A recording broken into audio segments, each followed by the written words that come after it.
Brian, thanks so much for joining me on the Mark Divine Show. Super stoked to have you here, sir. Thanks so much for having me.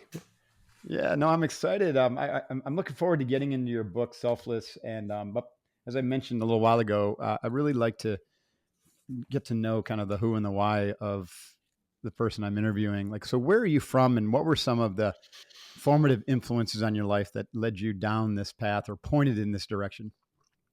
Yeah, so I was born in Mississippi, but I really was raised in Chicago.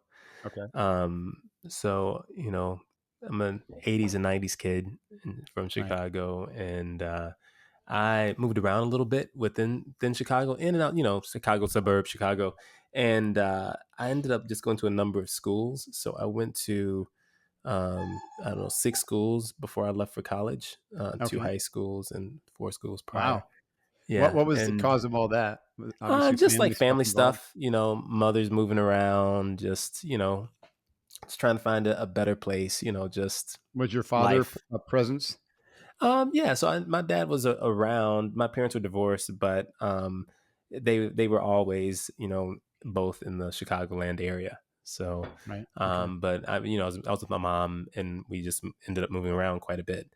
Okay. Um, and so that was um interesting. So I know Yeah. you're in the military, and I don't know if you Right. had, when you had your kids, but it's a different experience when you don't stay in one place and just stay with the same cohort for like Yeah. your formative years in school. And so Chicago is really um, diverse, actually quite segregated. Is it And so the schools I went to were vastly different. So some of interesting? them were like really well resourced. Some of them were under resourced. Right. In some cases, I was one of a handful of black kids. In other cases, there was almost all black kids in the school. My Wow, that's pretty graduating high heavy. school class was like almost 800 people. And so it was, so just really different. And the way that got me here is seeing those differences made me want to understand like how the social world worked. I mean, it was Right. just so present for me, and I could see for people who didn't have those kind of experiences, it wasn't as present for. I could totally see it. Um, So, yeah. so you had a lot of contrast, a lot of different perspective taking that was kind of forced on you. And my only relation to that, because I did stay, except for, of course, the transition from elementary to middle to high school, which is not really the same thing. But I went through kind of one cohort all the way through high school. And then I went to Colgate University. And of course, I was with one cohort and even a micro cohort with my, kind of fraternity and sports people. But and then when I went to NYU Business School, it's a similar thing. So all of us were kind of the same, and I was with people who were kind of the same. You know what I mean? Like we had, I think, two blacks in my high school, and I remember thinking, "Wow, I just don't really know much about that world," you know. Mhm. So I can see what you're saying, and then what you were right to point out. My world broke wide open in the military, where I was exposed to 56 different cultures over a span of 8 to 10 years, and got to know a lot of those cultures. Very foreign, and it completely shattered my identity in a good Mhm. way. Mhm. You know what I mean? Anyway, Yeah, I so mean, back to you. yeah, I just find it fascinating that most people don't have access to that. The world is such a big place, and it though it tends to channel people into relatively narrow lives, right? True. And so it's just interesting when, for whatever reason, you see, you get a glimpse of the breadth of what's out there, and I think it's awesome in the sense, literally awesome. Like what's possible and what's out there is so much more than most people can imagine, and probably Right. I'm sure that I can imagine. And to see a glimpse of it just really pushed me to want to understand that a little bit. Right. Well, you're a professor. Do you see students these days having more of that exposure through, like many more programs have international studies, and there's many international students, in my program at Pepperdine, and I'm sure tons at Stanford. It seems like it's just much more of a thing these days to do travel, and now that we can be a digital nomad and to study overseas, certainly Mhm. wasn't common in my time. Yeah, where I am in the business school at Stanford, I mean, it's a very diverse place, and many of the students, all the students are required to have fill some global requirements. So Are they? they Yeah. tend to travel much more than what is required. It varies, but all of them have, almost all of our students have significant exposure to other cultures, other types of people for sure. Hmm.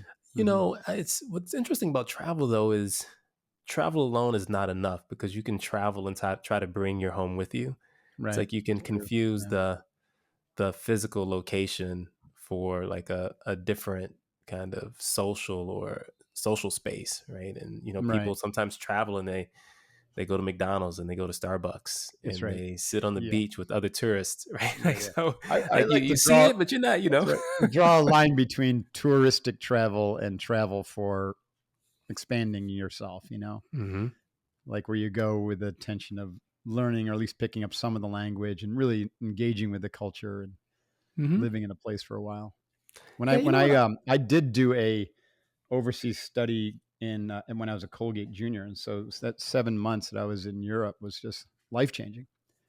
And even Mm-hmm. though on the surface you can say, well, you were with your Colgate cohort and it was kind of a curated experience, but there was so much that we did around the edges. We found friends over there who were British and Scottish and Italian, and we traveled and visited them, and it was just an incredible experience. And I remember getting back to Colgate.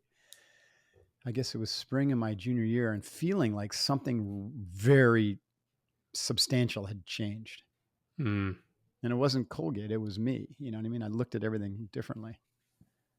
Yeah, I one of the things that I think about a lot is how how much you can learn from other people, and it's the places, but I like how you mentioned it, it's the people you met when you were over Right. there, right? Like Right. the Italians and the Brits and the Spanish and how they allowed you access to something, right? Right. So I think sometimes we forget that, people are whole worlds, right? Like, I mean, we're the center of our world and our life in terms of our experience, and our experiences are deep and interesting and broad. At least I hope most of them are. You would hope so. And that everyone you encounter has a life. And I think sometimes we don't engage with each other that way, right? And Right. it doesn't require traveling to a different place to access a new way of thinking about the world, right? It just requires engaging with people who have a different experience than you, and often those people are walking past you on the street every day. Right. Yeah, this is so powerful. It's part of our culture, right? It's been baked into our culture. It's probably, that pioneering, staunch individual kind of archetype, as well as the Puritan ethic that claims that it's up to you to change, to become a better person, and the only thing you really need is God, right? You don't need others except maybe the pastor, your church leader. And so we kind of take that on, and then the way our economy is structured, and even our academics to support the economy, is all, in my view, built to really maintain that separation and that kind of staunch individualistic attitude. Yeah, I And think I that's think right. what I love about your work is you're trying to break that down and say, that really limits us, because the way we learn is through, you're going to be conditioned one way or the other. So you can condition yourself to be a separated, fearful individual, or you can break that down and condition yourself to be open-hearted and engaging with those in your social settings, because ultimately you're going to be conditioned anyhow, right? Oh, So there's no way you around might it. as There's well no way around it. take advantage of being conditioned positively, right? 100%. And the thing is, I think there's something about thinking about how much other people's contribute to who you are and what you've become that's Right. both, humbling and elevating, right? I mean, Yeah. it's not all on you, and the things that you've succeeded at have required, you know, a number of people that for you to do that, for you to be Right. that person, for you to achieve that goal. And I think the focus on the individual sometimes, obscures like our ability to see the role that other people play in our lives or to see them clearly. Right. There's a past, present, and kind of future aspect to this as well. Because when you become aware, this is why I love your book, because you're helping people become aware how important it is, that social creation. of your sense of self is now you can, if you have that, or let's say you read your book and you're like, oh, wow, now I get to look backward in my life and to see how the people in my life helped shaped my identity. Right. And so there's positive and then there's negative, and negative might be showing up as shadow, right, in your life. And you might need to go get a little therapy over that father who, disengaged in your life at an early age. And I'm not talking about you, but whoever. Mhm. My Yeah. father was an abusive alcoholic and beat us. And that shaped me significantly, made me a hell of a Navy SEAL, but I needed therapy, right? To untangle some of that. Yeah, and then, it's and then, so there's that past ability to look at that and say, wow, holy cow, I get to change my relationship with some of the negative people in my past. And I get to honor some of the positive, maybe learn even more from them. And then hmm and then you bring that into your present, because ultimately everything happens in the present, even your changing a relationship to the past or future. And then the yeah, future is it's more right. about architecting, right? You get to architect. Yeah, I think I was talking about the book recently. I was like, the self is kind of like a time machine. It's like you can think about the past through the self, like who are you right now, how did you get here, and then you can project yourself into the future, right? And this is Right, the architecting thing I think you talked about. right, For all that to work, though, you it's hard to see yourself as just some untouchable, unchanging core thing, right? You have to then think of the self as something that's flexible and fluid and is changing over time, right, and think about what that means and how does it change and how do you want it to change, and what kind of situations will produce or help you produce the kind of change you'd like to have. And my focus is really on relationships, because I think relationships are just fundamental to being human. There's yes, just no way around it. It's like, to be human is to be in relation with other human beings. right, And so if you take that really seriously, it can change the way you think about yourself and your life. right. There's a lot of I wouldn't say controversy, but maybe difference of opinions upon whether individuals are naturally prone towards seeing themselves as changeable, or whether they see themselves as fixed in personality. Carol Dweck's work for comes to mind, growth or fixed mindset. Ken Wilber in his integral theory, saying that basically 95% of humanity is stuck at a stage of development, which is going to shape their worldview. What's your view on the changeability of a human being? Is it natural that people come to at some point in their life there where they say, you know what, I can take responsibility for changing who I am, or are most people kind of stuck in a rut? Um, I think that's a great question, and I want to separate into two questions. Okay. One is, what do I think the reality is, and then the second is, what do I think people perceive or believe about themselves. Yeah. So I think the reality is that we're constantly shifting. We Okay. might tell ourselves a story that we're exactly the same, but that is, I think, an illusion, right? So I think we're constantly changing. Um, I think there are plenty of people who feel like they don't change. And this is where people can disagree with me, and that's fine. I just think those people are wrong. I just think they're wrong. Sure. Right. And there's reasons that I believe that, based on empirical science. Right. But fundamentally, again, if you take seriously the importance of social connection, um, to being human, to the extent those change, it's hard to imagine that you're not changing too. Right. So so in your research and helping, let's say you're teaching a class on this concept of the social creation of the self, how do you frame it up for someone who's kind of maybe even a skeptic? Be like, where are we Mm. coming from here, Brian? Like, I don't understand this. How do we frame it Yeah. up? And what are the different ways of like probing at this topic where you can help people kind of lift the veil and be like, oh, I totally get what you're saying. Yeah. What I say is, when you talk about yourself, what are you talking about?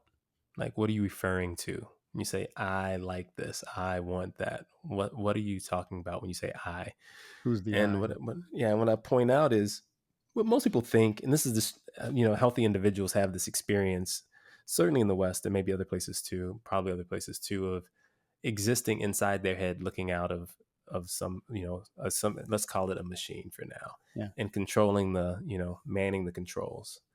And that can't be right. Like there's no little person in there.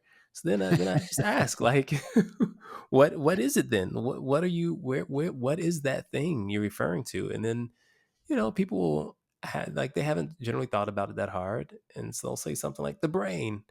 Like, I guess, I mean, I believe there's a brain in there, and Hmm. there are things firing and Good patterns. chance. For most people, there's a brain in there. Yeah, but that's like saying that all you are is the machinery, Right. right? So I think people mean more than that. People might try to say DNA, but that's even less compelling than the brain, because DNA is not destiny, right? So it sets some boundaries, but there's so much variation that you can end up Right. with a single set of DNA.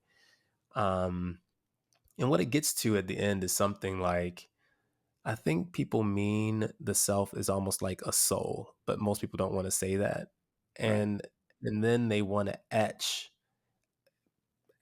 parts of themselves onto that soul as if it came fully formed into their body at conception or birth or wherever they Like a think the soul soul print. would I've be. heard that term before, like a Yeah. soul Yeah. print. There's a Uh-huh. little karmic energy, maybe a little desires and stuff that kind of came in, hmm and then And the I rest and gets I conditioned. yeah, and I just push against that. I'm like, and this is where it gets hard. I don't In the book, I'm very clear. I'm not prescriptive. I'm not saying here's what you should do. I don't tell people what they should do or try to. And I'm not honestly trying to tell people that this is the answer. Hmm. I want people to, this is something to consider. There's good reasons to believe this, what I'm saying may be true, but Hmm. it's okay if you don't agree with me. That's 100% fine.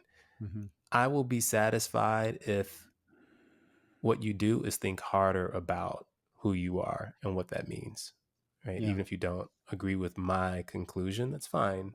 And that's kind of my entry point. So it's trying to get people to see what I mean. It's not trying to convince them that they must come around to my view or they're wrong. Right. Well, and I think you're hitting on the most important um, job of a leader is self-awareness, is to ask these questions, is to do the self-inquiry. Because if you just lead with strategy and tactics and concepts of what the perfect leader looks like, that's likely to be disastrous, you know, Mm, because, this is one of my kind of themes, is that the leader is the limiting factor in most teams, mm. because they bring Yeah. their perfectionism and judgmentalism and righteousness, and they bring all their shadow into the team. So the leader needs to be able to be willing to do the self inquiry and to recognize with humility, or to develop the humility to know they're not perfect. The team is Yes. going to the team, when you show up and create that psychological safety and the space of inquiry, the team will come up with way better solutions than any one leader. Oh, I think that's certainly right. And I think that the effect is bidirectional. By that I mean understanding the team will and should affect the leader. And if you Right. are denying that, then you're not understanding yourself very deeply either, Right. right? Right. And I'm really big on self awareness. So that's something I talk about quite a lot. So it dovetails with exactly what you're saying. If you don't Right. have clarity about yourself, it's going to be very difficult to manage engagements with other people productively. It's going to be Right. very difficult to lead. So, what are some of the surprising ways that the social world and our relationships shape our sense of Mhm. self? Yeah, so here's one there's some empirical evidence for that I think is surprising. I'll start out with the easy part and I'll move to the more surprising component. So, when you interact with someone and you want to have a relationship for whatever reason, um, you tend to want to like the things the other person likes. You want to see the world the way they see the world, and that's an obvious thing, right? If you talk someone and they love football and you want to be friends with them, it's going to be easier if you love football too, or if at least you like football. So Right. people get that. What they don't often understand is how deep that runs. So there are things that are going on in your cognition and the way you think that happen below your threshold of awareness. Like there are things that are happening that you just aren't aware of. You don't have direct Right. access to that influence how you engage in the world. And that obviously I think people understand that. Those things also shift Mm. towards what you believe the other person believes. and you don't even know it's happening. Mm-hmm. So when you are engaging with someone else, components of let's call it you that change how you behave, that determine how you show up, are being changed in ways that you don't have direct access, that you don't probably even recognize or know about. And Right. that is a powerful thing. Like people are shaping you at a non-conscious level when you interact with them. Absolutely.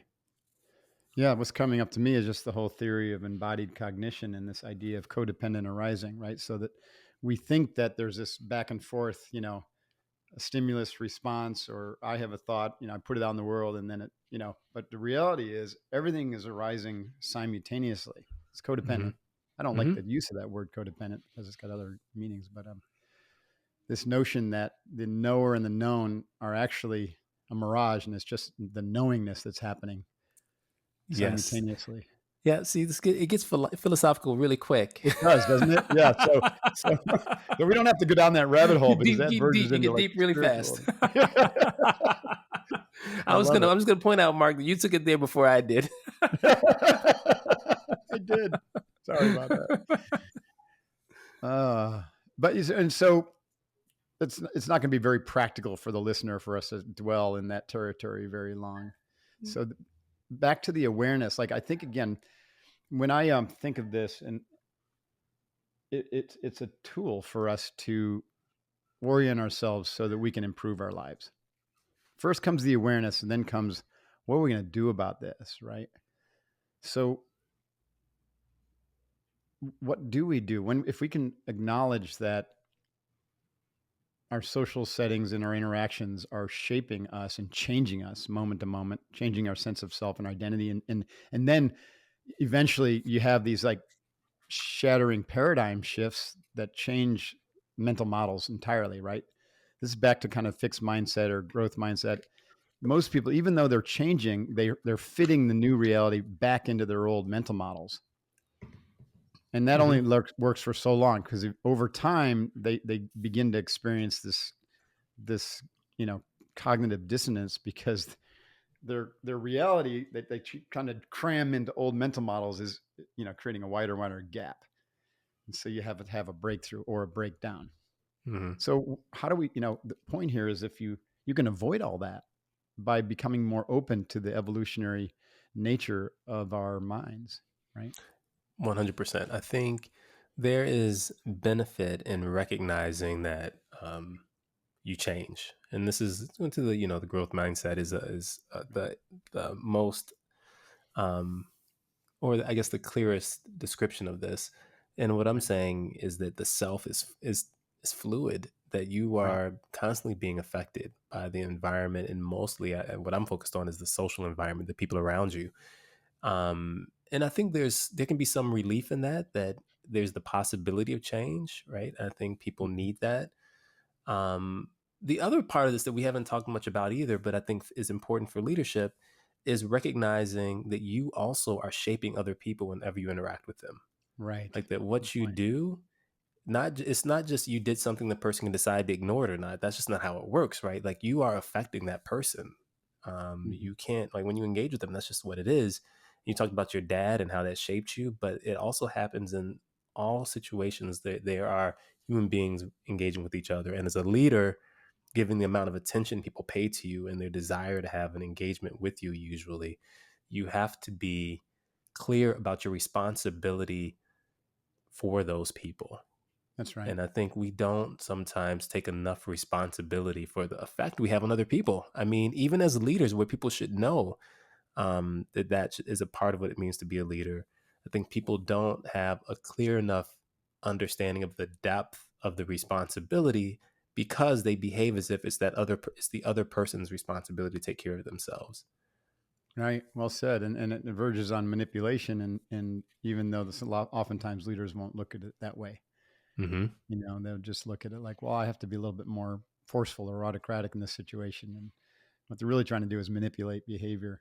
And speaking of manipulations, how do we, talking about the broader context of the social context of culture, right? And culture being defined by all the countless interactions we have, but also those interactions being influenced in a very deliberate way through news, social media, propaganda, Mm. and recognizing that everyone has a big dose of that programming that's coming into the relationship.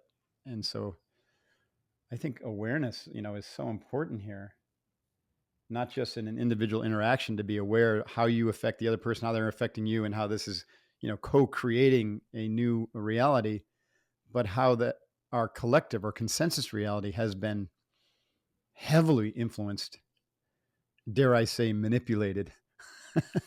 And this maybe crosses over into some of the more interesting offshoots of your work, like, how race relations have been created through the structures, and I Mm. know you, especially in the academic institution, critical theory has been something that we've all been diving into. And like, what does that, how does that affect the social sense Mhm. of self? I don't know. I just threw a lot at you, but Yeah, no, what's I coming think up? these, yeah, this is really interesting to me. I think one, we're all the institutions we're involved in and that we can't avoid are certainly shaping how we make sense of all sorts of things.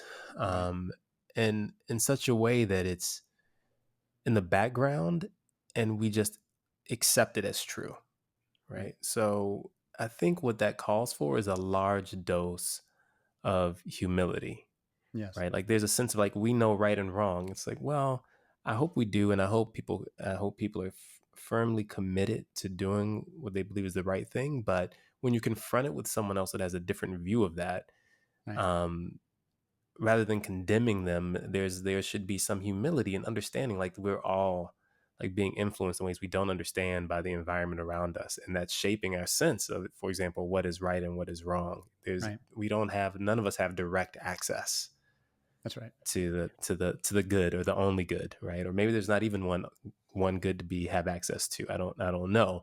But all this to say that your point about institutions, I think, should increase our need for deep humility about the Right. way we engage in the world. So that's what I think about that. In terms of like race and critical race theory, I mean that's become such a bugbear of certain people. Like I and Yeah.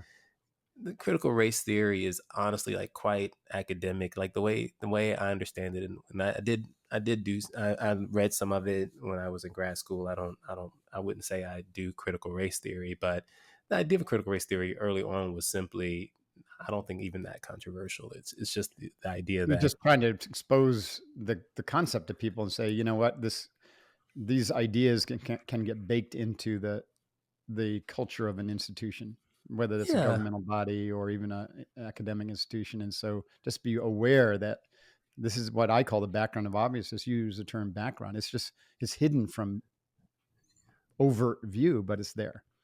Yeah, I mean, and that's mostly it, right? And there's some claims in it that, like, it's hard to like the legal system the attempts to dismantle it through the legal system fell short in some Right. ways. So, and this is just historically how it came to be, right? So people recognize that in the 60s there was a big effort to try to remedy what was going on in the country with regard to race through the legal system, and it appeared that there were big wins. But when you examine the data, some of the things that look like big wins are somewhat illusory. And the people who were thinking about this at the time were like, what does that tell us? What does that mean? How do we make sense of that? And they Yeah. came to what you just said. Like these things are baked into institutions in ways that are hard for us to even see as we go about our daily lives. And if we really want to understand it, we have to examine these things deeply for Right. the evidence of it, because it's not superficial. It's not on the surface. It's not easy to Right. see. And Right. And that that, more or less is, I mean, obviously that's a simplified version, but that's more or less it. And what I would say about that from my perspective is I think that's obviously true. And it's not just true of race, right? I right. mean, it's true of gender, it's true Mhm. of nationality. Like we Right. just accept these things and engage with each other and in the world as if they have this obvious meaning, Right. right? And because we do that, they do have this obvious meaning. Well, we give it to them. We convey it upon it when it's just an idea. Yes. Right. Yes, right? That's the whole concept of social construction. It's like money. When you if you people it's not that much cash anymore. Maybe by the time people listen to this, they won't be cash at all. I don't know. It's coming fast, right? It's coming fast. Oh my god. But like, dollar bills don't have any intrinsic value. They have value because we believe they have value, we have faith that they have value, and we treat them as if they have value. And that doesn't mean that money isn't real. I just want that's important. It just means that the power it exerts comes from the way we engage with each other about it. Right. Right. That's the idea. And it's the same idea for race and gender and all these other things that we could label social constructions. Right. Right. So I love the term humility because, one of the challenges is these things don't change quickly. You're not going to just change a law like the civil rights law and suddenly see, yeah, yes, legally, blacks had more rights, just like with the suffrage, women suddenly had right to vote. But it's the, it's the attitudes and the beliefs and you know, the subconscious programming that comes from the countless interactions within your cultural group that literally lasts for generations well after any kind of structural change happens, right? mhm. And so it literally could take 5 or 10 generations to really really change the underlying attitudes and beliefs, you know, that were caused by racism, right? Or even Mhm. longer, or Yeah, for patiently, sure. right? You can't, Yeah, or 100%. anything. And Let's take the breakdown of cultures. Like there's a lot of breakdown of kind of the cultural or systemic things, but it's not going to change people's perception of themselves for generations, right? Like if a country goes away suddenly, the people still feel like they're that country, even if someone else claims to own them. You know what I mean? mhm, It's a 100%, long, yeah. Yeah, that's something I bring up in the book actually, right? That these things are not like this is another example where you're like, I am American or Italian or British because I live in America, Italy, or Britain. And right, you're like, no, you're that because of the connections you have with those people and those ideas. Because if those physical places cease to exist, you wouldn't say there's no more Britons anymore, right? So right, you can have British without Britain, right? You can right. have Americans without America. And I think that's an interesting point. It's about how we engage with each other and what we believe, not some physical reality that's out there Right. creating those identities. I love this talk about social construct and these ideas about how things are and that people just latch onto and they take them for gospel. Mhm. Some people often ask me because I was a Navy SEAL, how I justify going into a field where I was going to be taking lives, and that's a tough one, right? Because on the surface that's morally reprehensible, and so I said, well, there are layers and layers to morality, and morality is all basically a man-made concept, right? It's just a belief, right? And so the enemy that I'm fighting believes that they are right and that I'm the enemy, just as much as I believe I'm right and they're the enemy. And yet that enemy, could easily be at our front door, right? And or could the perception is that there's a risk, and so someone has to protect others. And so there's a certain class of people who, we call them the sheepdogs, who are not violent people, but they're capable of violence, yet they can control it, and they're willing to put themselves out there to protect. Okay, so that's the traditional warrior archetype, and that's certainly Mm, why I joined. And I know others joined because the military is a job, or to get out of a bad neighborhood, or to go to college, but generally, I'm talking about that archetype. mm, So with that belief system, when I face an enemy, I'm not getting all lathered up like the berserkers did and want to just go for blood. I'm like, I respect that individual, and taking a life is the absolute last resort. But this type of training is actually not something that our military does. It's something that I came to through my martial arts and my Zen practice, mm, early before I joined the military. And it's something I've been teaching SEALs and special operators ever since, that the highest level of warriorship is absolute is respect for your enemy, and that the last resort is taking a life. mm, Now, that begins to change the discussion around morality, right? Because you see that morality is in the eyes of the beholder. And so to always, always, always step up and take the highest and broadest perspective, human centric, or even heliocentric, or world centric, cosmocentric, to use Wilbur's term, right? So, and try to come from that perspective. In that perspective, you start with the sameness in all humans, and then you go to appreciate the differences and the diversity. And where there's conflict, you seek some sort of resolution that doesn't include death. But if it's not possible, then sometimes that's what's needed to keep order. Mm-hmm. I'm surprised that that there wasn't more training for for you or people in those I kind know. of You would roles think on this.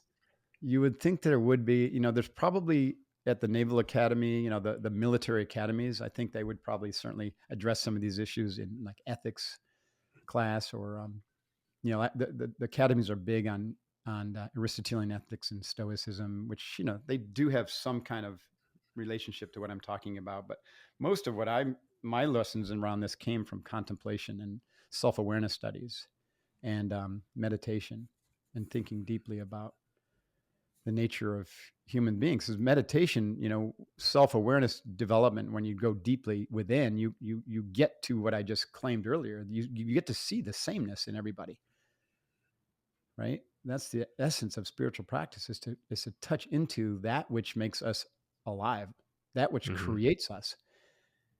And then you're like, wow, why would I ever want to hurt another human being? How Mm-hmm. could I possibly? Because I'm hurting myself. Mm-hmm. Anyway, so I hear what you're saying. It is surprising that the military doesn't teach it. I started teaching it, and I teach it to SEALs now, and the SEALs are starting to teach mindfulness and my breathing practices, or our breathing practices. So there's a little bit of a Trojan horse there. I don't have to teach them the theory, but teach them the self-awareness practices, and they'll find it themselves. Yeah, no, I like that. Yeah, I when I come at this not from like the book is written mostly from an empirical science, like Right. that's the base, the stand where I start. But even from there, once you start examining it, I think the things you're talking about become uh, I would self evidence too strong. I think there's strong evidence that pushes toward this idea that we are all connected in some Yeah. significant way. Yeah. The way I get there again is just the empirical evidence, like studies in the lab and Right. research done in the field. But there's a way of reading that which looks really close to what you're describing in a more Right. spiritual kind of Right. language. And and I think like people when I talk about the book, some people will bring up Zen Buddhism because it Mhm. seems pretty close, even though again that's not where that's just kind of how it ends up. And I get why people see the connection. Well, the title of the book, Selfless, right, Yes, points right directly to that. 100%. It does. It does. But in that, but the thing I just point out is like, it wasn't purposeful. And I don't claim any special knowledge of Buddhism at all. Like, I've read a little bit, but I would say at best, I have a very novice, very Right. limited understanding of it. But and when people talk about it, I'm like, yeah, then, there's evidence to suggest, for example, that I can get you to include someone else's face in your perception of your own face. And it's just Yeah. empirical. That's just cognitive science. Like we Right. can talk about what that means at a philosophical or spiritual level, and that's what I think I get really interested in what it means. But Hmm. that's not speculation. That's Hmm. demonstrable, right? You can Right. show this effect, and then the question becomes how do you interpret what that means, or Right. why should you care about that? There's not a question of is that possible. Right. And so in the book, what I really do is focus on like, hey, what kind of does the data show? And then I kind of play like, all right, if we take this seriously and we accept this idea that we're social constructions that are produced in relationships or interactions with other human beings, what are the consequences? And what you're giving in that spiritual kind of description of a warrior ethic is kind of the very end of that, like the sense Yeah. that we are all connected in some way. Right. Right. What with social media, we tend to, or it seems like, I don't personally engage in my social media. Few listeners might be like, "What? I see you on social media." I'm like, "Well, sort of. Someone takes a video clip of my podcast and puts a quote to it, and it's not me. I'm a little too old for that, and I just don't like it. But younger people love social media, and yet a lot of times this social identity they create is disconnected from their actual sense of self. What does this Mhm. mean in your kind of theory? Like, how does that affect them and others in their relationship to them? Yeah, those are really interesting questions right now, like how is social media affecting us? And I don't, this kind of the disconnect you're talking about, I don't have a strong view of that. I mean, I don't yet know how to think about this construction of a an alternate self Right. through, you know, technologically mediated relationships. And I'll put that Mhm. relationships Yeah. in kind of quotes there. Right. I don't know what to make of that completely yet. What I will say when I talk about tech, and I do talk about it a little bit in the book, I think that it might be hindering um, the possibility of the self to evolve in the way it has in the past. And by that I mean it's hard to forget now because if you were born in I don't know late 2000s, then everything you've done has probably Right. been online, right? And Right. there's still there where I don't know about you, but nobody knows, hardly anybody knows what I looked like pre middle Right. school. Like maybe there's some yearbook photos. Right. Nobody, those things. There's more flexibility because they're not etched in some medium, That's some interesting. media somewhere that forces me to continue to engage with that version of who I was. That's one thing. And the other thing that I think is also um, maybe lamentable is the reliance on algorithms that tell us what we like or what we should do. For sure. Um, Yeah. I get the convenience, right? Like I'd love to listen. I listen to Spotify and it sends me songs and tells me what I'm gonna like. And I'm like, yeah, they're right. I love that song. Yeah. It But channels our variety, though. It takes away the yes, variety of experiences. yes, it limits serendipity. Like it's nice to go into a record store and just flip through stuff and find something you didn't think you would like, and an algorithm wouldn't tell you to try. Or go to the bookstore and just browse books and see what you find. I mean, and not to mention, like, if you're dating or relationships using these apps, I mean, it's channeling you in a way that doesn't allow for the kind of variety or surprise that you could have Yes. had before. And I think that Yeah. I think that is not fantastic, let's say. Well, I totally, it goes back to what we were talking about, but whether it's deliberate or accidental, that you know, it's a form of conditioning. So the broader point here is, human beings, we can either be created or we can be the creator. And your example of going into the record store, gosh, I haven't heard that term in a long. Going into Tower Records and Oh browsing yes. browsing, vinyl, that's being the creator, right? You are deciding to explore and see what comes up, and you might be surprised, like, wow, this looks cool, as opposed to an algorithm creating your likes and dislikes by pushing onto you a certain thing that they think you like, or what the consumer or the corporations want you to see, or the government. And I think that's a big deal. Like, I have a saying with my team that I train, and I say that if you're not training your mind, someone else is training it for you, and the results will speak for itself. I like that. Yeah. It's a good So one. what I love about your book is you're expanding the horizons of what people can now perceive as training the mind, and has a lot to do with the situations and the people that you place yourself in, or you find yourself in. Mhm. Yeah, one of the things that I think that people don't think about enough is how these even small interactions are meaningful. So I Right. think one of the things I hope people take from this is that you can really expand yourself and your sense of the world in ways that will be surprising to you if you take these small interactions you have day to day a little bit more seriously. Like, really, when you talk to someone, like, ask them real questions and listen to Right. what they have to say. Right? You don't have to agree with it. You don't have to like them. It's still, there's something there for you. And um, I think that it's amazing that I said this earlier. We walk past whole worlds every day. Like, every person Mhm. you pass or encounter has some incredible stories you just haven't heard or don't know about.